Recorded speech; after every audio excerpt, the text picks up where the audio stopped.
Dobrý den. Tady je po dlouhé době paní Kačátková.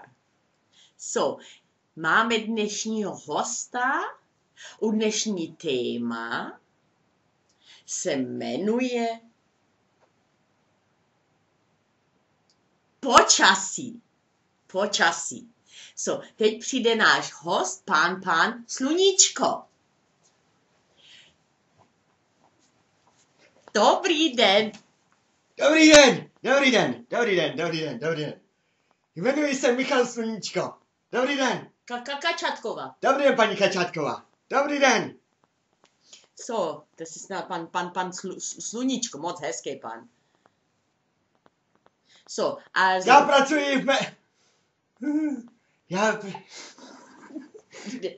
Amen. Nespadly čočky. Pánovi spadly čoč. Dobrý. Já pracuji v meteorologickém ústavu Hvězda. No, a kde to je? To je v Praze, na Petříně. Aha, na Petříně. Ano. A... Já jsem meteorolog. Pán mě nenechá domluvit. Pane meteorolog. No, Víte, co to znamená? No, počasí kontrolujete. Správně. Je paní Kačátková moc slušná, vychovaná. Chytrá. Also, počasí. A co tak přijde vůbec teď na Vánoce? Sníh, jo. Sníh.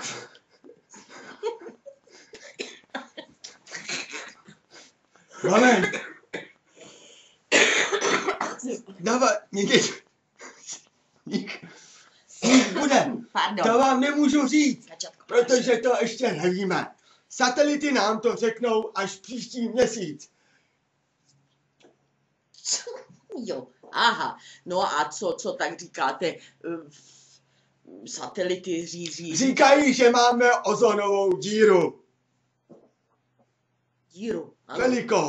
Velikou díru, pán Sluníčko říkal. No jo, ale co si mají lidi tak připravit za věci na zimu? Bude pršet, budou padat kapičky, vemte si dešničky. Pán, jak... No jo, a co tak říkáte, zvířátka v lese? Nevím, já nejsem zoolog, já jsem meteorolog. Pán mě nenechá domluvit, pán. Já se omlouvám. No jo, to moje chyba. Pán. A zvířátka, když budou tak venku, vy víte, jaký počasí. Co myslíte, že zvířátka budou mít pak miminka, nebo i zmrznou ty miminka? Co myslíte?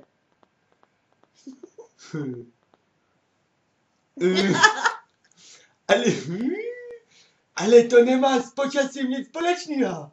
To pak myslivci nám zavolají a my jim řekneme, jaký bude počasí a oni se musí přizpůsobit. Ano, pán ví moc. No. Jinak příští týden nás čeká výšeň, bude zima, budou padat listy ze stromů. To víme jistě, to víme. To nám ukázala satelitní družice Růžice. Pán moc tlustej, ne? Pán moc tlustej, no. No. Ne? Já jsem se chtěl hezky oblíct, ale já jsem asi přes léto nějak nabral.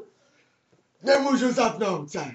Dobře, pane, zapne, radši necháme knoflík otevřený, jinak punk, Kačátková okuplič. Jinak, co se jedná počasí, taky se nám hlásí NASA, americká NASA. A chtěli letět na slunce, do slunce, tak jsme jim poradili. Leďte v noci, to slunce nesvítí, tak vás nespálí. Pán chytrý, no. Ano. Hodně víme teď o počasí, moc hodně, no.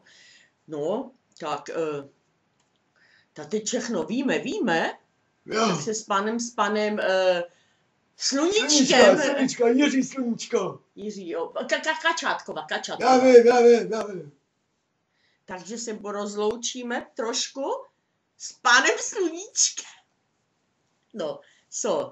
No, tak jsme se rozloučili, teď všechno víme. A ten pán může jít, no. Já se s váma loučím, přátelé. Tak, to byl náš pán host, tak paní Kačátková se taky s váma loučí a zase na příští týden se zase uvidíme. Čus!